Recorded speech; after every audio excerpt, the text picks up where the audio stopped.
Rupert Lowe has once again brought a major issue to the forefront, raising serious questions about transparency within the NHS and the government's handling of key data.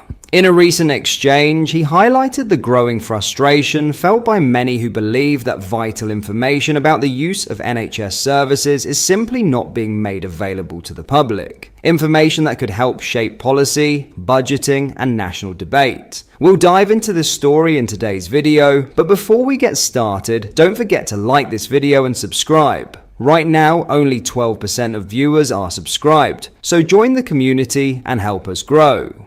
During his remarks, Rupert demanded clarity on several straightforward questions. How many GPs working in the NHS are non-British? How many people who are in the country illegally are accessing NHS services? What is the total cost of treating individuals who are not entitled to free healthcare? What nationalities make up the highest volume of users? And how much is being spent on translation services across the system? These are not extreme or unreasonable questions. They are basic data points that, in any well-functioning public service, would be tracked, recorded, and openly published. Yet time and time again, when he asks for these figures, he receives the same response. There is no data available, no breakdown, no estimates, nothing. Rupert argues that this lack of transparency makes it impossible for the public to understand the true pressures facing the healthcare system.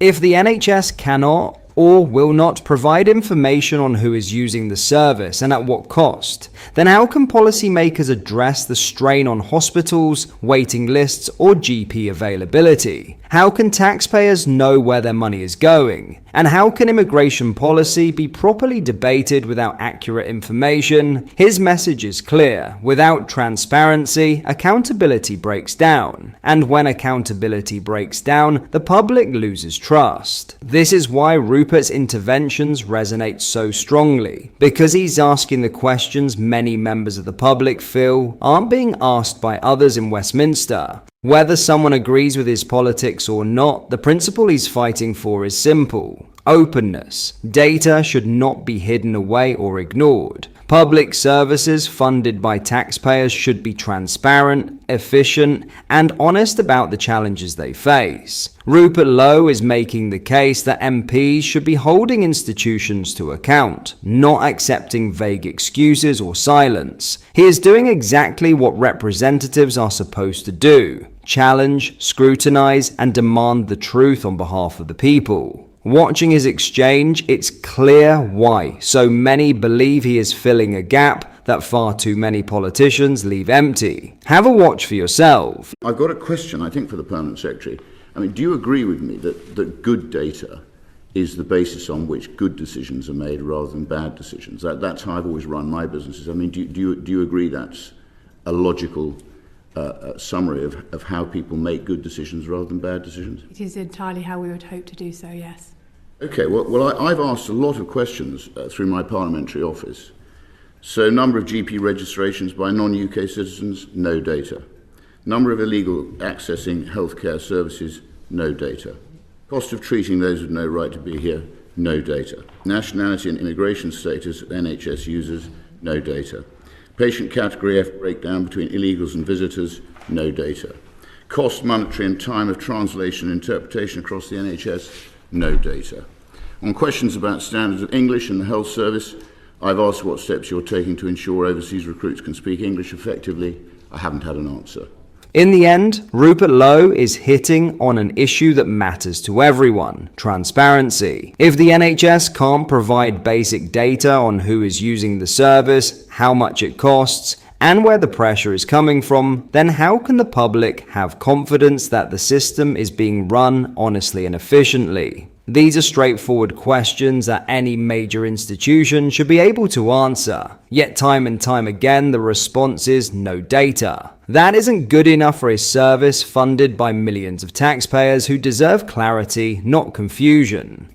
Rupert is doing exactly what MPs should be doing: pressing for answers, challenging the excuses, and standing up for the people who pay for the system but are constantly told nothing can be explained. His questioning makes one thing clear. Without transparency, there can be no accountability. And without accountability, trust in the system will continue to collapse. In other news, a former BBC chief has admitted the licence fee is doomed after the broadcaster was slapped with a devastating £1 billion loss. Speaking with Tom Harwood and Dawn Neeson, former BBC executive Roger Bolton reacted to licence fee cancellations and evasion, hollowing out a £1 billion cavern to the corporation. Through a lethal combination of licence fee evasion and cancellation last year, the BBC has bled the startling sum after it admitted it has become harder to get people to answer their doors, despite making 2 million enforcement visits.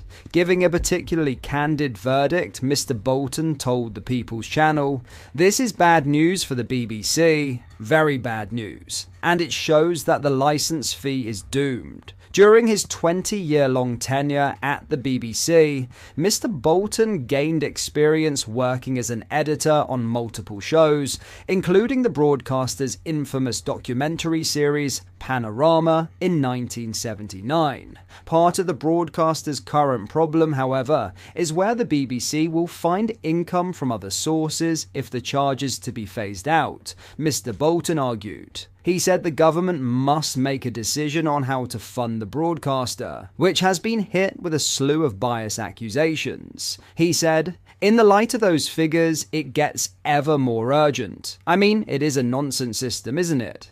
Originally, Mr. Bolton argued the fee was more logical when television was received through an aerial on your roof. He said, "Whereas today, how many people get television through an aerial on their box or on their roof? Virtually no one in the country does that." Mr. Bolton warned opting to introduce advertising to the broadcasting service would have a destructive impact on the industry. You can't have a direct government grant because that gives government more power, he said. And finally, Mr. Bolton argued handing the broadcaster over to a streaming service would cause about 5 million in the UK to switch off. So we have this digital problem here before we can go full scale, and so finding a way to fund this, which achieves whatever national objectives we want, and is fair and progressive, it's extraordinarily difficult. BBC data revealed the number of TV licenses plummeted by approximately 300,000 between March 2024 and March 2025. Now, around 3.6 million claim to not have a license for reasons of not needing one, costing the BBC an eye-watering £617 million.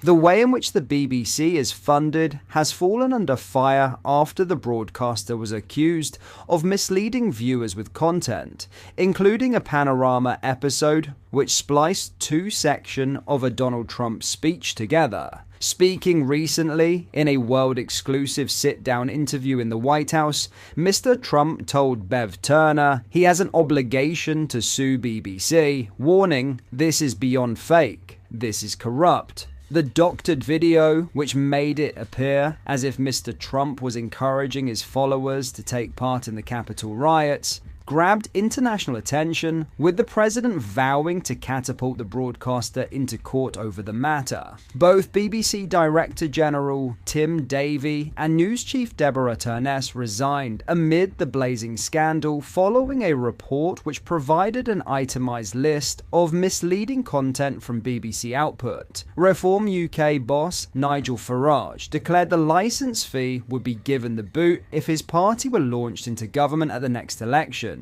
A BBC spokesman said, "TV licensing works hard to collect the license fee and enforce the law efficiently, fairly and proportionately, and we are audited on this each year." The National Audit Office reports that we continue to successfully deliver on these measures. What are your thoughts on what we discussed in today's video? Let me know down in the comment section below. If you have not yet already, make sure you do drop a like on this video and subscribe to the channel for more British content. Thank you, take care, goodbye.